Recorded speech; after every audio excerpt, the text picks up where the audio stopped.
Esperar aí o povo entrar. Grande doutor professor Ives.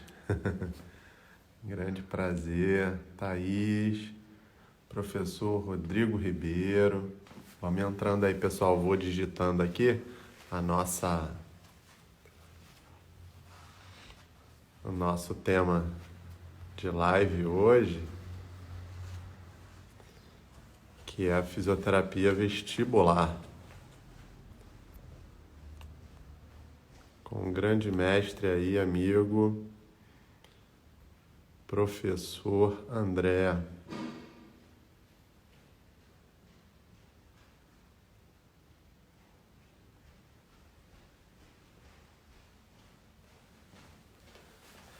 O Rodrigo.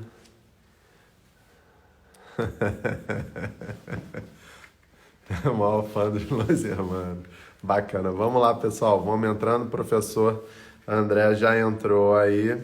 Só esperando aí nosso amigo aí, doutor André Luiz, fazer o pedido para a gente compartilhar essa tela aqui com eles e iniciar o nosso bate-papo dessa live de tarde de quinta-feira. Bacana demais. Hoje o nosso tema é sobre a fisioterapia vestibular. Uma área bem interessante e promissora. Ainda não fez o pedido não, professor André Luiz. Bem promissora. E ainda não é uma especialidade, mas aí agora sim. Não é uma especialidade, mas é uma área muito bacana. É pouco conhecido pela população. Acho que esse é um grande desafio aí. E aí o doutor André Luiz vai trazer essas... Olha o doutor André aí. Bacana. Maravilha. Tudo bem? Tudo bom, Tá me ouvindo bem? conversando aqui. Tudo bem. Vamos lá. Vou apresentar aqui o doutor André Luiz dos Santos Silva. Está hoje aqui conosco para falar de fisioterapia vestibular. Ele é diretor do Instituto Brasileiro de Fisioterapia Vestibular e Equilíbrio, IBRA-FIV. É membro... André, doutor André, vai enrolar minha língua aqui. Sociedade Sueca. A Barani Society. Ah, bacana. Barani. Isso. Ele é coordenador do Departamento de Fisioterapia Vestibular e membro da Comissão Científica da Abrafim. Eu sou Alisson Higino, diretor de comunicação aqui do Crefito 2 e tenho o prazer de ter o doutor André Luiz, uma referência nacional e internacional. Algumas vezes liguei para o doutor André, poxa, meu amigo, estou em conexão, estou indo dar um curso em Portugal, enfim. Então é muito legal a gente ter um fisioterapeuta referência, não só aqui no cenário nacional, mas no mundo, na área de fisioterapia vestibular. Eu fecho os olhos e indico sempre aí para o nosso amigo aí esses casos de pacientes que necessitam do apoio deles. E não teve um que voltou para reclamar. Pelo contrário, todos eles saíram muito felizes e com seus problemas resolvidos.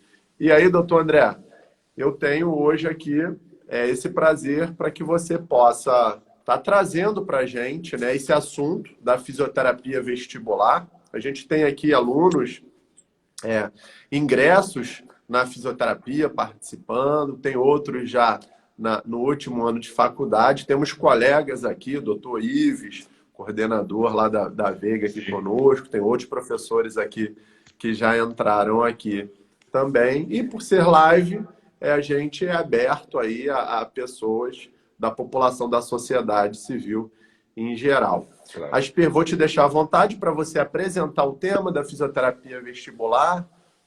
Eu estava falando aqui inicialmente com o pessoal, e aí conforme as perguntas forem subindo dentro do nosso bate-papo, eu vou trazendo essas perguntas e a gente sempre reserva aí os 5, 10 últimos minutos para que as pessoas possam interagir que esse é que é o legal, que é o barato da live, né? Onde você pode ali Uhum. conversar e dialogar diretamente com o nosso entrevistado, digamos assim, com o nosso colega, que hoje é o doutor André Luiz. Fica à vontade, doutor André.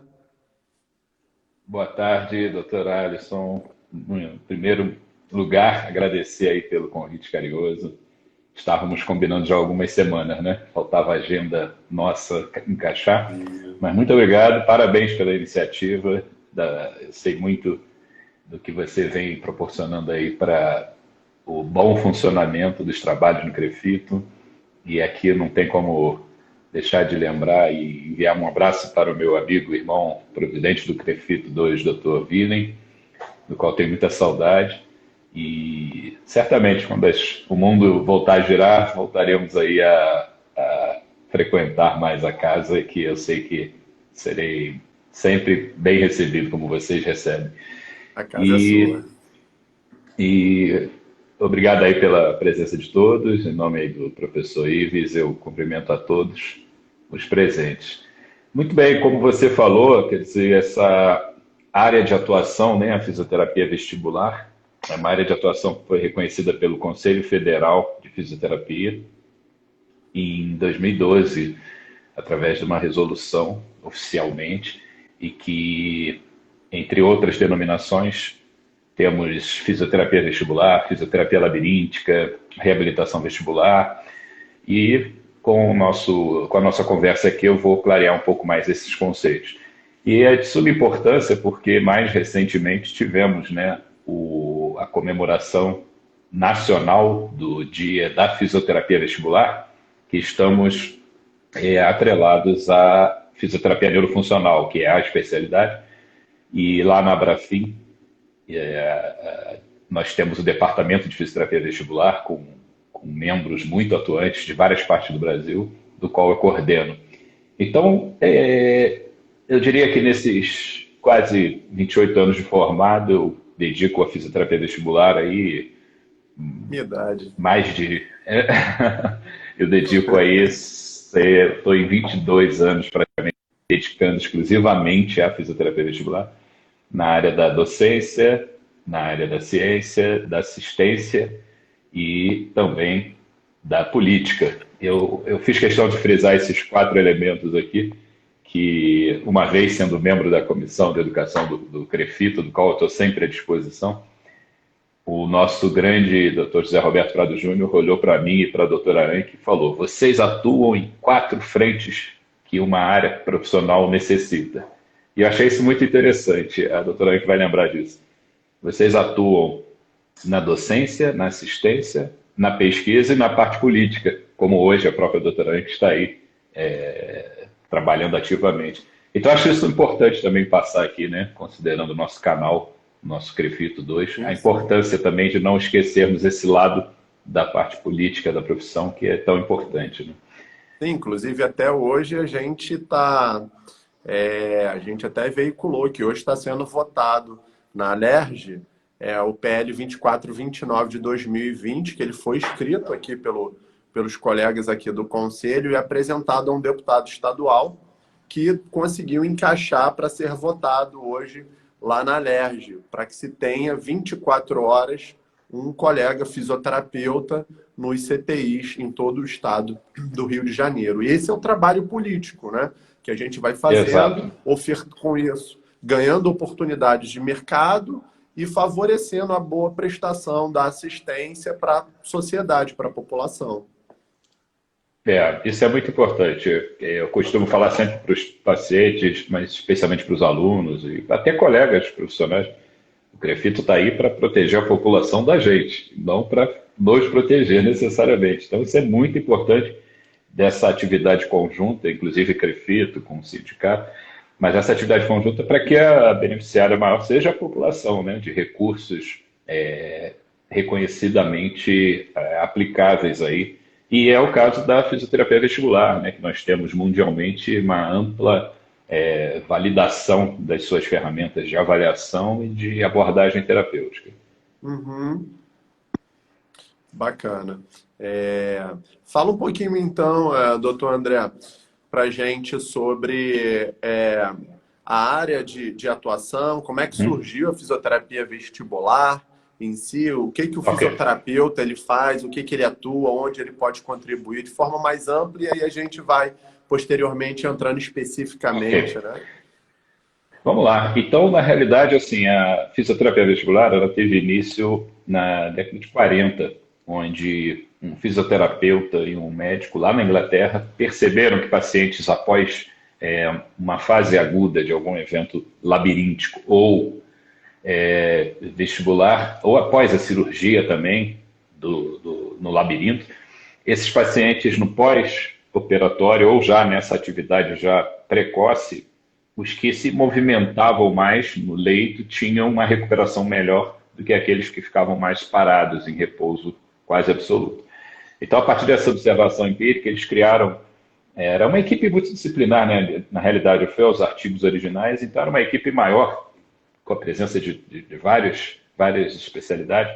E aí eles criaram um protocolo, Calton e Cooksey, que levava o sobrenome deles, e esse protocolo de exercícios, até de certa forma ingênuos, foi o grande passo inicial da fisioterapia vestibular. Então a gente remonta aí desde a década de 40. E naturalmente, nos últimos 30 anos, diria 40 anos para ser mais preciso, nós temos um avanço nessa área do ponto de vista científico, em que nós temos, inclusive, diretrizes, né, publicações de revisão de artigos, publicados no mundo inteiro, com respeito às nossas atribuições e também às nossas abordagens. Então, para clarear, né, fisioterapia vestibular, esse vestibular vem de uma região do labirinto. Nós temos 2 labirintos no nosso crânio, guardados aqui atrás da orelha, aqui bem nesse osso que nós tocamos aqui atrás, ele está guardadinho ali dentro. Então, esses 2 labirintos, eles têm dupla função: detectar a audição, a parte auditiva dele, e a outra parte ele detecta, inclusive, acelerações, ou seja, é um órgão que participa do equilíbrio humano, que eu vou falar daqui a pouco.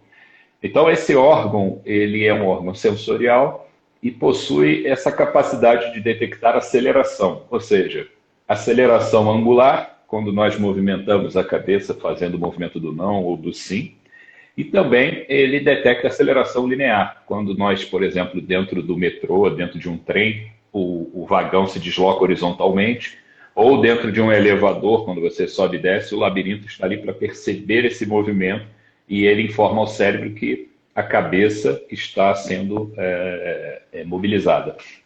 Então, basicamente, essa é a grande função dele: detectar aceleração, tanto angular como linear. E isso é um trabalho imperceptível, constante, dinâmico, que nós utilizamos no dia a dia. E aí vem esse conceito de integração sensorial. Mas o que vem a ser esse equilíbrio popularmente falado? É justamente o conjunto de informações sensoriais que entram através do sistema visual, sistema labiríntico e também da informação corporal, que chamamos somatosensorial. Informações que vêm das articulações, dos músculos, ligamentos. Aí que é o mais interessante: essas informações vão para o cérebro e lá serão processadas para ter uma resposta motora para determinada atividade.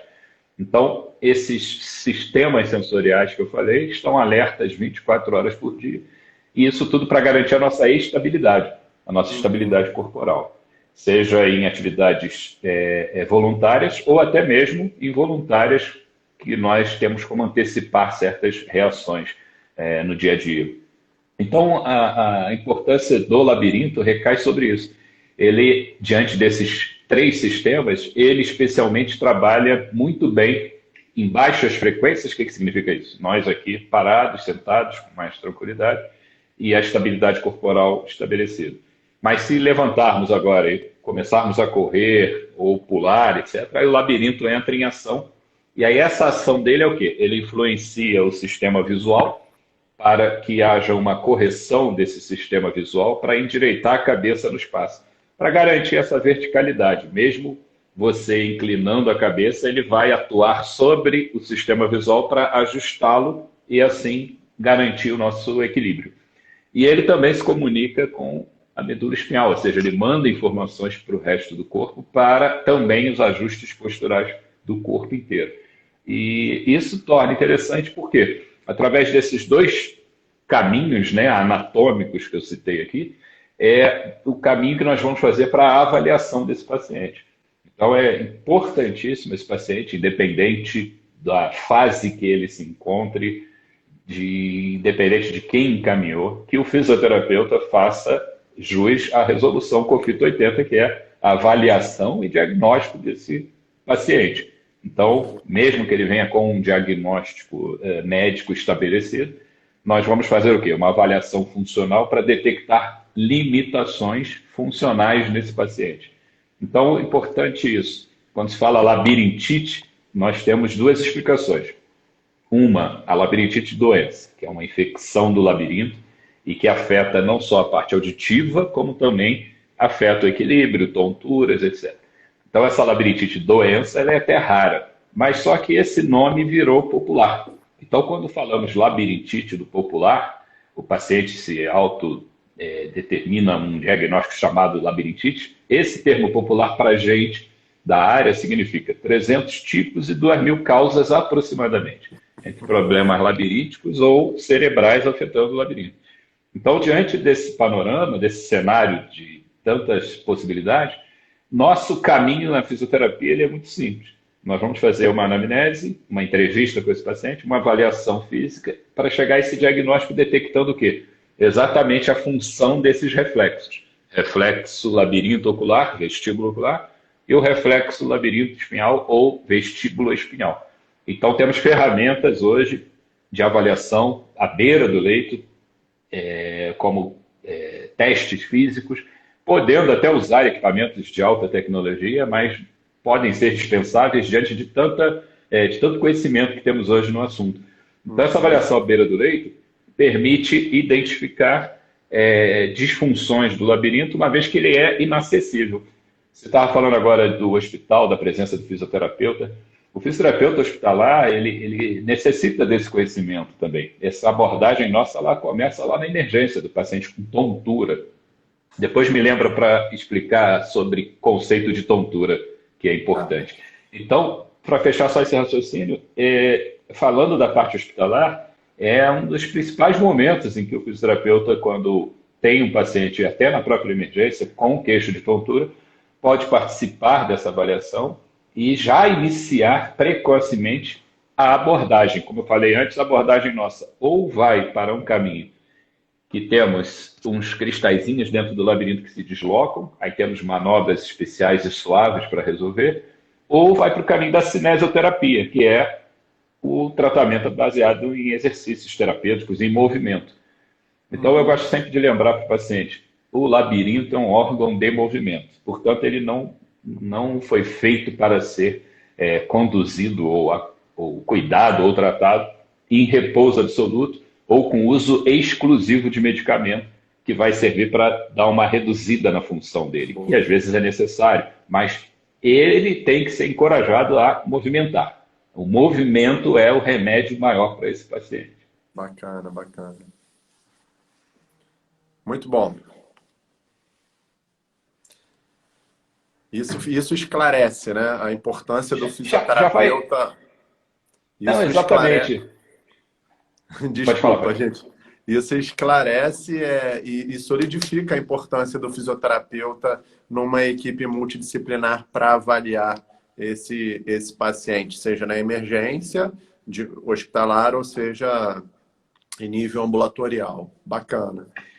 Exatamente, e é importante quando se traduz um órgão que está trabalhando em conjunto com outros sistemas, isso já é a explicação da natureza desse tratamento.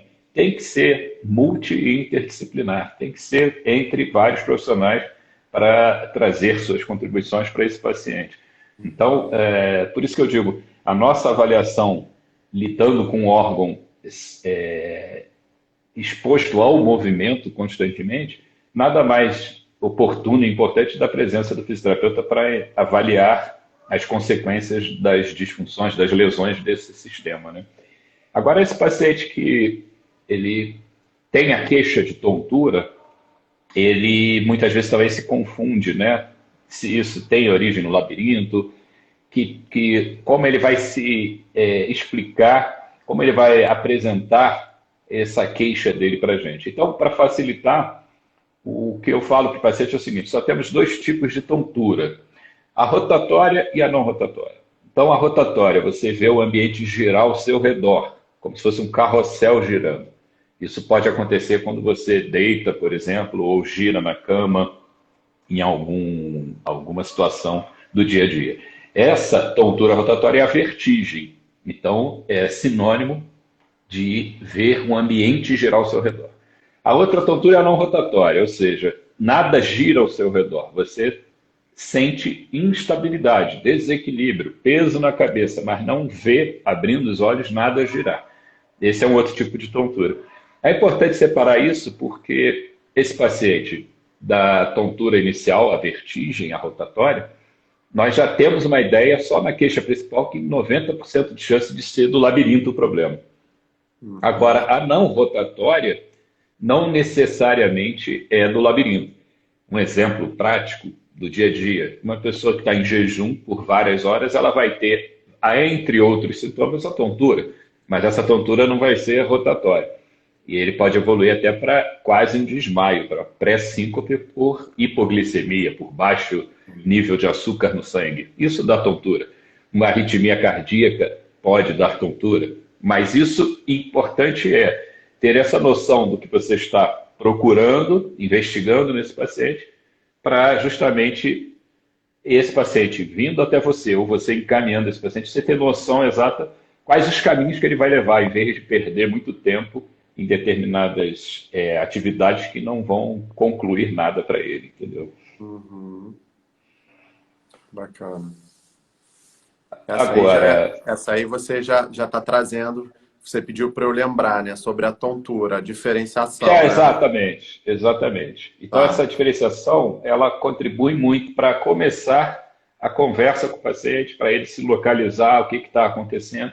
E aí nessa parte introdutória da avaliação, junto com essa aulinha que você explica sobre o labirinto, já vai tranquilizando, até porque o perfil desse paciente normalmente são mais mulheres do que homens afetados, não que não afete crianças ou idosos. O labirinto pode também ter seus problemas nessas faixas etárias, mas mais Inclu- frequente mulheres e adultas jovens piorando com a velhice. Pode falar. Legal, você trazer esse dado aí do perfil epidemiológico, e aí tem até uma Uhum, pergunta que subiu, se crianças, você já falou que crianças uhum. podem ser beneficiadas, né? Mas crianças com alguma patologia, como, por exemplo, o autismo, ela pode ser beneficiada pela fisioterapia vestibular? Isso aí é uma excelente pergunta, porque nós temos hoje, falei de maneira simplificada, o equilíbrio, o controle postural, a estabilidade, conceitos mecânicos neuromecânicos e que envolvem sistema neural e músculo esquelético. E eu citei aqui os três principais sistemas que vão informar ao cérebro que está vendo. Mas essa pergunta, ela recai sobre também um conhecimento mais recente que temos aprofundado. Essa capacidade cognitiva, essa capacidade também do paciente de compreensão, isso tem relação também com a função do próprio sistema vestibular e do controle postural.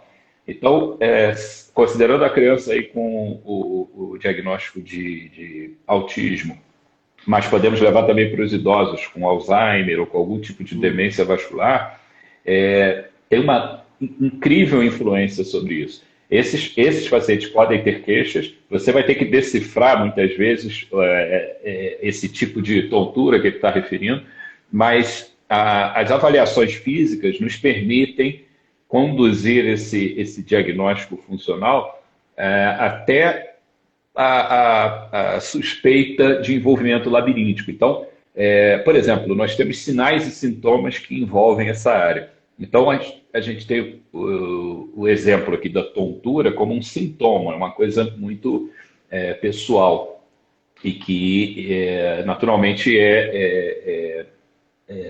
não é objetivo, não tem como a gente mensurar isso, mas é uma informação. Agora, o que se pode mensurar num paciente desse são movimentos oculares involuntários. Nós chamamos de nistagmo. Então, numa avaliação, num protocolo de avaliação, que podemos fazer com essa criança ou com esse idoso, nós podemos conduzir, até muitas vezes nós pedimos para a criança ficar no colo da mãe ou do pai e realizamos os testes com os dois juntos, para ver essa resposta ocular.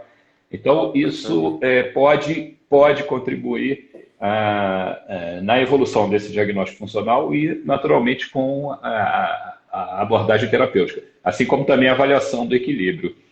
Curiosamente, até em animais hoje, a fisioterapia vestibular tem uma abordagem. Outro dia, um ex-aluno meu estava chateado porque estava presenciando à distância um cachorrinho com um quadro vestibular, com tontura e tal, mas isso foi visto pelo quê? Pela posição da cabeça do cachorro e por movimento ocular. E ele me mandou as imagens. Aí eu fiquei analisando, pedi para os donos do cachorro, isso estava lá no Nordeste, a gente aqui no Rio, e esse aluno em Petrópolis. Aí eu pedi para mandar algumas imagens do movimento ocular, etc. E no final, orientei uma manobra lá para esse paciente, junto com o cachorro, fazendo na própria cama. E o cachorro estava 12 horas deitado sem se levantar, ele de repente levantou e foi comer alguma coisa, batendo um pouquinho nas paredes, mas então até nessa abordagem você consegue fazer esse raciocínio por conta da anatomia, né? Então a criança com autismo e queixas de desequilíbrio ou você detectar que está instável, você deve fazer essa avaliação vestibular direcionada. Bacana. E você até trouxe aqui falando, né, que através dos testes específicos a gente já consegue diferenciar o tipo de problema que o paciente está trazendo, mesmo que ele não consiga nos remeter, né, verbalizar, ali nos testes específicos. Existem Exato. testes próprios que o fisioterapeuta vai realizar e existem aí as manobras aí específicas ou ainda os próprios exercícios que através da cinesioterapia pode acometer, né? Não há como chegar a essa conclusão sem a avaliação. Eu vou me tornar repetitivo, às vezes, até para memorizar. Não tem assim essa coisa assim. Paciente, labirintite, o que tem para fisioterapia para ele? O que tem é sentar, conversar, avaliar, diagnosticar funcionalmente e aí sim elaborar um programa de tratamento racional, ou seja, eu estou usando recursos que são validados cientificamente para avaliação, e individualizado. Aquele tratamento vai ser individualizado para aquele paciente. Uhum. E eu gosto muito de uma frase de Claude Bernard, do século XIX, fisiologista, que é: quem não sabe o que procura, não percebe quando encontra. Então, muitas vezes, o paciente tem queixa de desequilíbrio, acha que é labirintite, mas quando avaliamos não tem nada a ver com o labirinto, aquele desequilíbrio. Tem outras explicações. Então, é importante, não há como fazer atalho. Não há receita de bolo, tem que se fazer essa avaliação. Por isso tem um roteiro dessa avaliação que o colega é treinado na hora que ele se prepara com algum tipo de curso, enfim, de capacitação. Só para uma coisinha, desculpa, quando falou em criança, não deixar de lembrar o seguinte: em crianças, o problema labiríntico mais frequente, mais prevalente, se chama enxaqueca.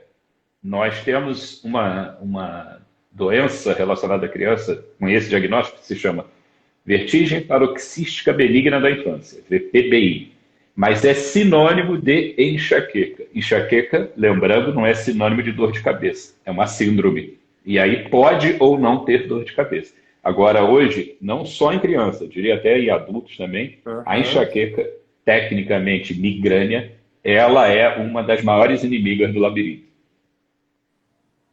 causando todos os sintomas, tontura, náusea, desequilíbrio, etc. O doutor André Luiz, tem uma pergunta aqui. Por que o pós-parto, né, ele pode causar crise de labirinto? E qual seria essa relação, se tem relação? É interessante porque, outra boa pergunta, o labirinto, ele não está ali isolado dentro do crânio, com líquido dentro, esperando ser acionado. Há uma dinâmica, ele participa do metabolismo ósseo mineral, ele participa também em conexão com outros sistemas do organismo. Então, quando nós falamos isso, a possibilidade, por isso que é tão difícil para a própria medicina descobrir a causa definida dos problemas do labirinto, por conta dessas conexões que ele apresenta. Ou seja, você pode relacionar o sistema metabólico, hormonal, vascular, neurológico, músculo-esquelético, todos esses sistemas influenciam no labirinto. Um exemplo, a grávida sofre alterações metabólicas, especialmente hormonais, em todo o seu trajeto. Então, se nós tivermos aí, por exemplo, deficiências de vitamina, como vitamina B6 e B12, que tem a ver com a função neural, se tivermos deficiência de vitamina D, vitamina D de dado, que ela tem uma intimidade com a origem dos problemas dos cristais deslocados, nós podemos entender que essa grávida ela vira um alvo, inclusive até mais fácil para os problemas labirínticos, diante dessas alterações clínicas, metabólicas e hormonais. Então, isso poderia explicar. E o fato dela também ficar muito de barriga para cima, em decúbito dorsal, é uma posição ingrata para o labirinto. Os labirintos nessa posição, eles ficam de cabeça para baixo, a gravidade pode ajudar a deslocar os cristais. Por isso que necessita avaliação para saber o que ela teve. Mas tem várias possibilidades de explicação aí. A alteração biomecânica fisiológica ocasionada pela gestação, a gente pode dizer que ela tem uma tendência a ter alterações de equilíbrio por alterações do sistema labiríntico ou não tem nada a ver? Eu não diria extremamente relacionado a essa fase da mulher com relação direta da gravidez ou desses distúrbios com a disfunção labiríntica. Mas não é difícil imaginar, como eu falei antes, sobre essas possibilidades. Quer dizer, metabolismo ósseo mineral alterado. Lá dentro do labirinto nós temos cálcio, os eletrólitos que existem dentro do líquido interno, sódio, potássio. Essas deficiências eletrolíticas podem afetar a função do labirinto. Né? Sem contar que se ela tem história prévia também, ou se tem algum tipo de vírus, como por exemplo o vírus herpes, que sua família de vírus podem estar latentes, dormentes no corpo, numa fase em que a imunidade cai, esse vírus adora nervo, aí ele pode causar um quadro de neurite vestibular, inflamação do nervo por conta disso. Então, direto ou indiretamente, você pode ter algumas possibilidades, mas não há trabalho conclusivo mostrando da grávida e disfunções vestibulares que não passe por esse raciocínio. Legal. Uma outra pergunta aqui do João Marcelo, José Marcelo, enfim, J. Marcelo. Uma vertigem, foi quando você estava explicando sobre tontura, tá, doutor André Luiz? Uma vertigem, ela pode levar a uma tontura não rotatória com presença de nistagmo nas duas situações? Na realidade, você pode ter as duas situações, tontura rotatória, vertigem, e a não rotatória. Imaginemos um paciente com queixa de ver tudo girando e desequilibrado, por exemplo, com peso na cabeça. Então, ele pode apresentar essas duas situações. Mas quando nós falamos de nistagmo, que é o movimento ocular, o que eu oriento aí ao colega é o seguinte, tem que se estabelecer assim, que fase da avaliação ele está se referindo.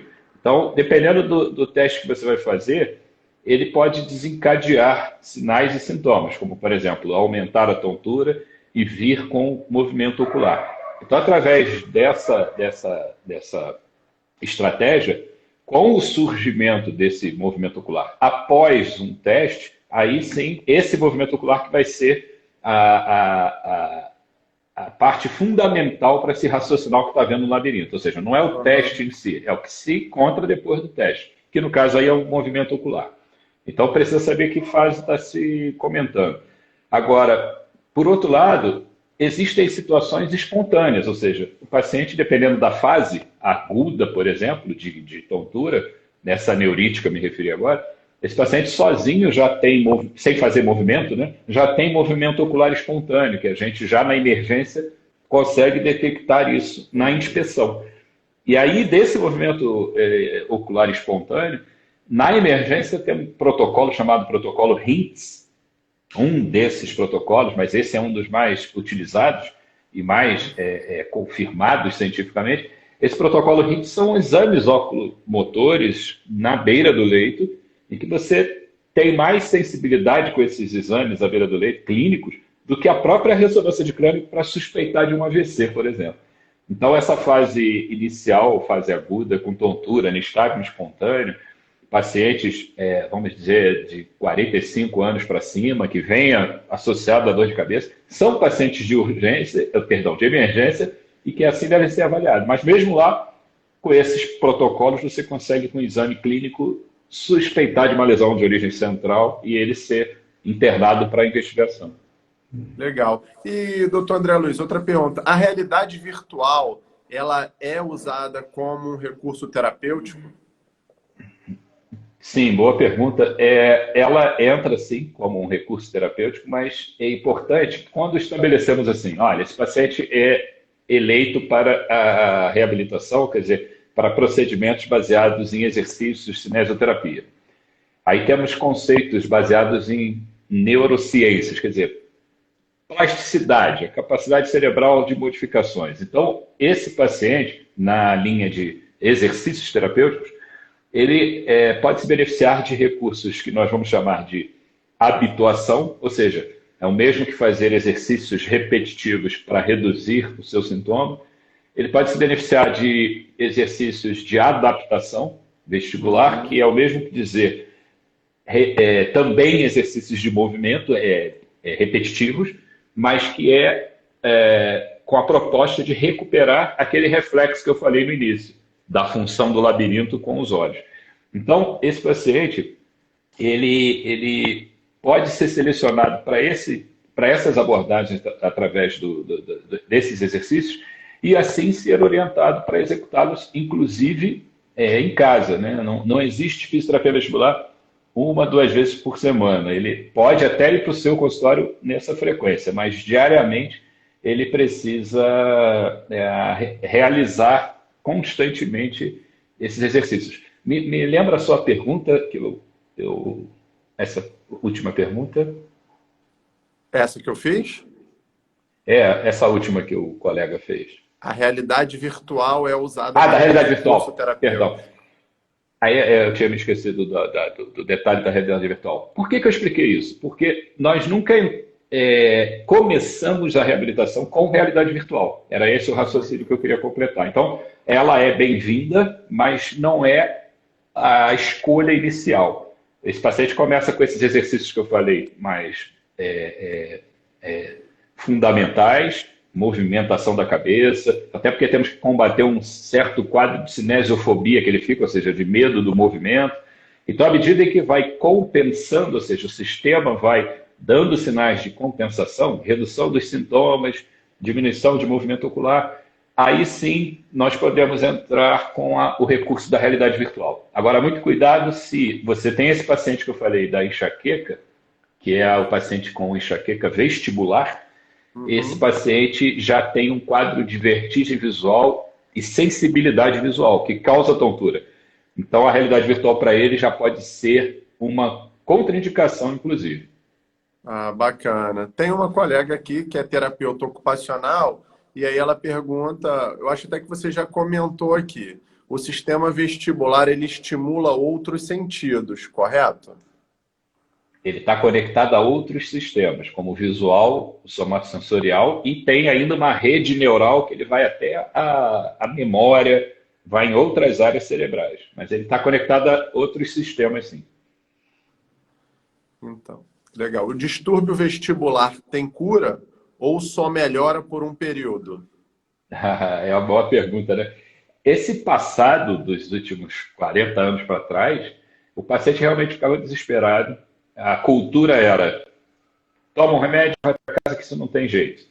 Então, hoje, mudou muito. Nos últimos 40 anos para cá, mudou muito, tanto do ponto de vista da fisioterapia, da medicina, da fonoaudiologia, da terapia ocupacional. A abordagem, todos esses aspectos que o paciente fica afetado, ela melhorou consideravelmente. Então, eu posso dizer que esse paciente, sim, pode curar no sentido de ter seus sintomas resolvidos, né? Eu costumo dizer no consultório que a palavra cura não faz muito mais parte da nossa prática diária, mas o controle da situação e por longo prazo, ele é possível sim. Bacana. O uso do celular, a postura, pode interferir, vir a trazer problemas vestibulares?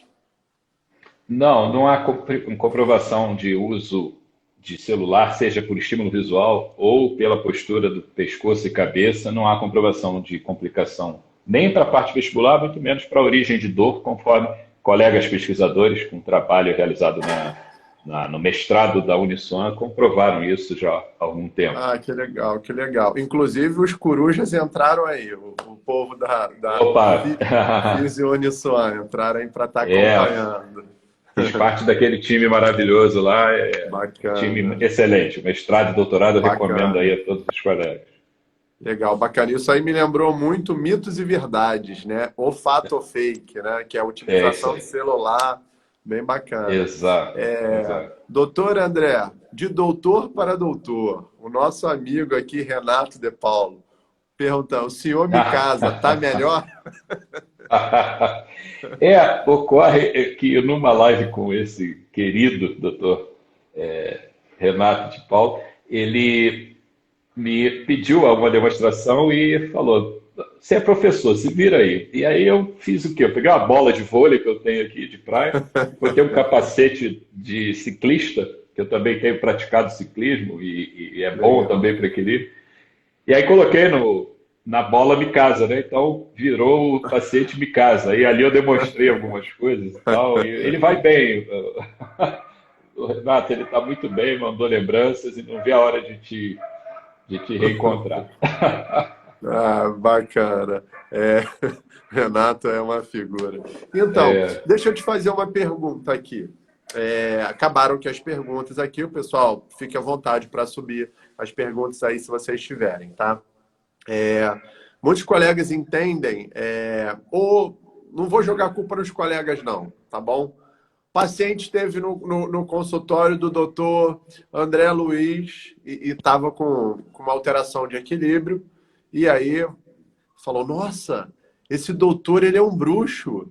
Eu estive lá, ele me avaliou, ele fez duas manobras, uma coisa rápida assim comigo, pediu para eu aguardar mais um pouquinho, repetiu a manobra e sumiu a minha tonteira, que já estava comigo há 2 meses. É fato, a fisioterapia vestibular é algo rápido, que a gente faz uma manobra e o paciente já sai dali melhor? Ou isso foi um caso e existem outros casos aí em que você necessita de um acompanhamento melhor para a retomada do equilíbrio?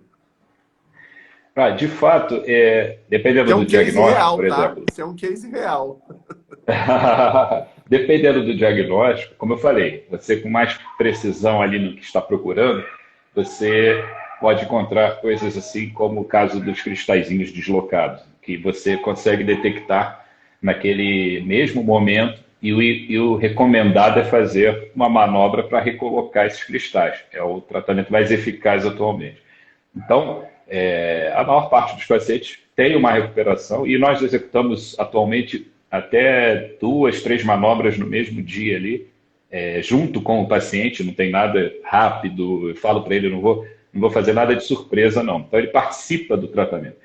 E aí você encontra resultados assim bem, bem mais rápidos. Mas eu diria que essa magia, ela tem nome e tem casa. O nome são os cientistas que nos precederam lá atrás, e a casa se chama ciência, se chama conhecimento, se chama valorização realmente do saber e do conhecimento que a própria ciência nos traz, nos traduz isso, né?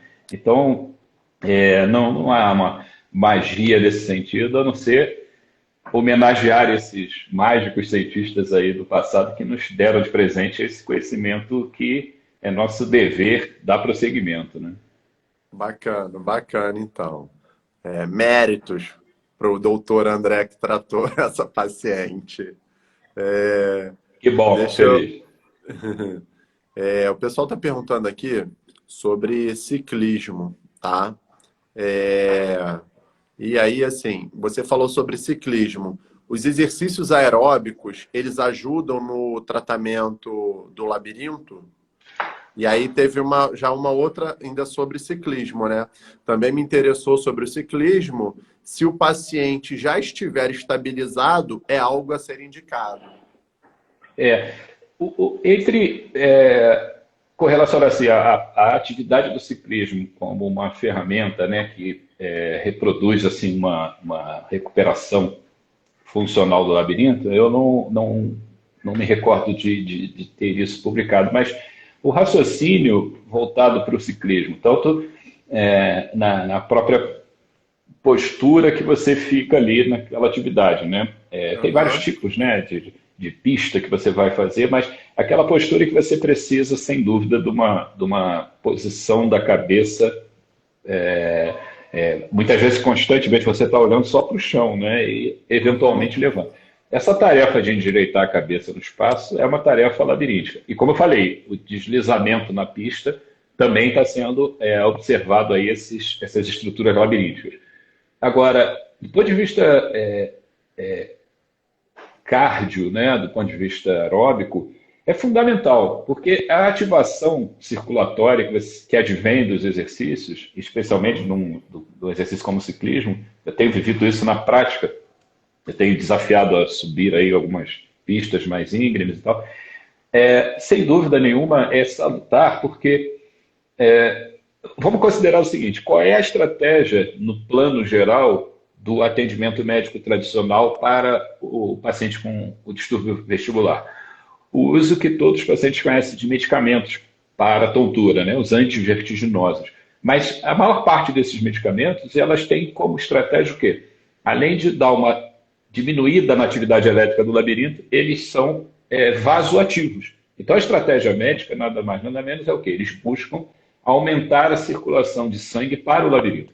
E na anatomia, nós sabemos que a artéria que irriga o labirinto, ela é muito precária, ela é terminal, muito fina. Ó, a gente está falando do labirinto, todo ele é do tamanho ou menor que uma moeda de R$ 1.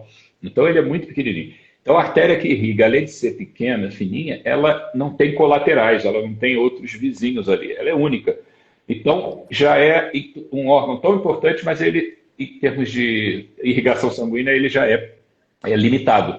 Então, tudo que venha a incrementar essa circulação sanguínea vai favorecer. Pode-se dizer que o sistema cardiovascular é talvez o sistema mais importante aí de causador de problemas de labirinto. Não é à toa que com o envelhecimento piora os casos de labirinto. A falta dessa oxigenação para o órgão. Exemplo, numa compressão no pescoço, né, numa luta ou em alguma situação, se você comprimir a artéria vertebral, que vai dar origem à artéria que vai para o labirinto, basta 10, 12 segundos sem oxigenação do labirinto para causar uma lesão no labirinto, com todos os sintomas, perda de audição, tontura, náusea, vômito. Então ele reage muito positivamente ao aporte sanguíneo, ao fluxo sanguíneo mais direcionado, mais incrementado. Bacana, respondido aí. Uma última pergunta. A gente já chegou nos nossos 50 minutos de bate-papo, Olha só, voou. Coisa boa que passar bom. rápido. Qual é a nomenclatura? A Giovana pergunta o seguinte: qual é a nomenclatura mais adequada que devemos usar? Fisioterapia vestibular, reabilitação vestibular ou reabilitação labiríntica? Na realidade, tem todas essas nomenclaturas na nossa resolução. Então, como você, dessas que ela falou, todas elas estão preenchidas lá na resolução do COFITO, de 2012, sobre fisioterapia vestibular. O termo reabilitação vestibular, ele me parece mais uma reunião de especialistas, de profissionais trabalhando nesse, nesse alvo comum que é o paciente.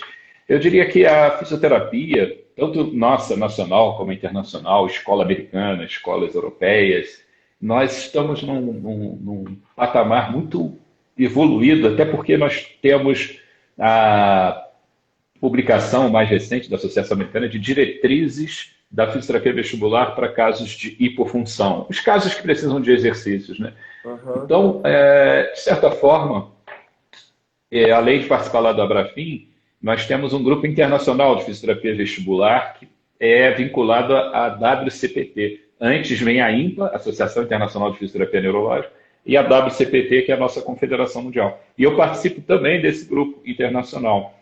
E desse grupo, a INPA determinou, a WCPT, perdão, determinou dois grandes grupos de especial interesse. Um na fisioterapia vestibular e outro nos transtornos de movimento. Então, nós estamos aí amparados, né, com esse leque que vem lá de cima até chegar aqui, com essa terminologia que me parece mais adequada da fisioterapia vestibular, enquanto área de atuação. A Uhum. especialidade seria a fisioterapia neurofuncional. Ah, bacana. É, porque ela está dentro da neurofuncional, como você bem falou. Bacana. Acho que uma última pergunta é: existe algum exame de imagem para verificar o sistema vestibular?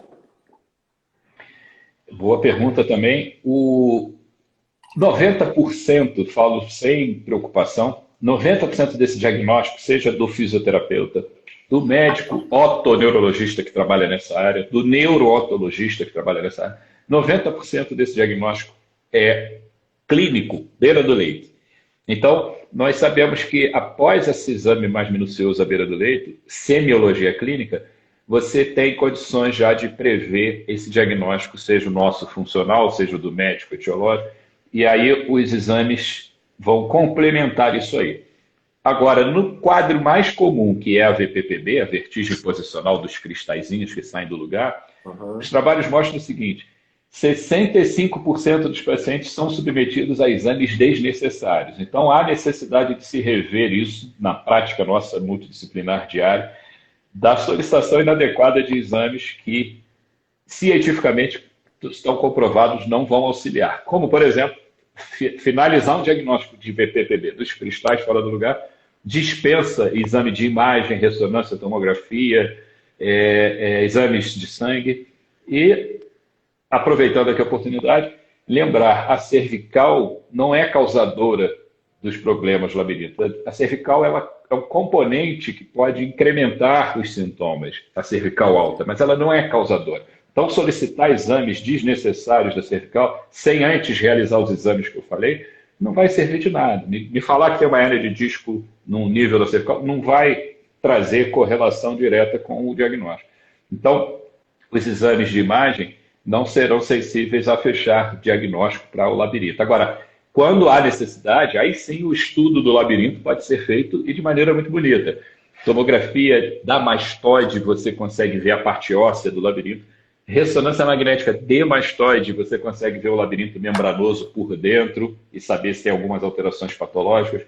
Então, precisamente quando solicitados, aí sim eles vão ter algum valor. Mas no dia a dia, o diagnóstico é clínico e sem essa relação direta de cervical causadora. Pelo contrário, ela é mais vítima do que causadora. Por isso chamamos de diagnóstico de exclusão. Entendi. Doutor André Luiz, a gente finaliza aqui o nosso bate-papo, bem agradável, coisa boa, passa rápido.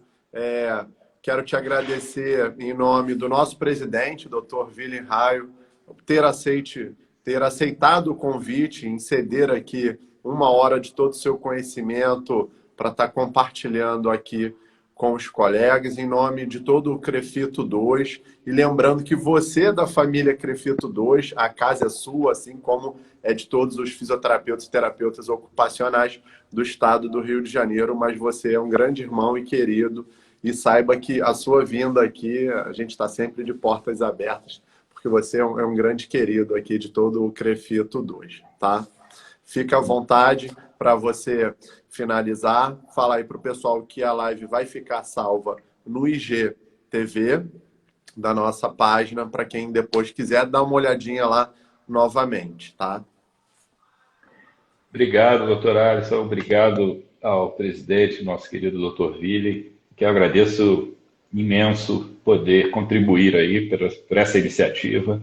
E especialmente meu reconhecimento ao seu trabalho aí, trabalho hercúleo de atuação para a nossa profissão. Me sinto muito mais seguro sabendo que vocês estão aí nessa nossa casa cuidando bem dela. Então, saiba que podem contar comigo sempre e não há melhor momento desse como compartilhar conhecimento, especialmente traduzindo isso para a própria população em geral, né? Eu agradeço muitíssimo aí o convite, como falei, à disposição de todos e que voltemos logo, né, aos encontros presenciais, né? Verdade, verdade, com certeza. Então, E aí pessoal, minhas saudações vestibulares, então, a todos.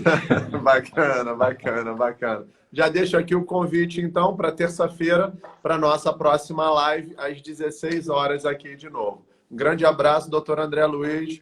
Um beijo grande a todos aí. Tchau, tchau. Tchau, tchau, beijo, obrigado.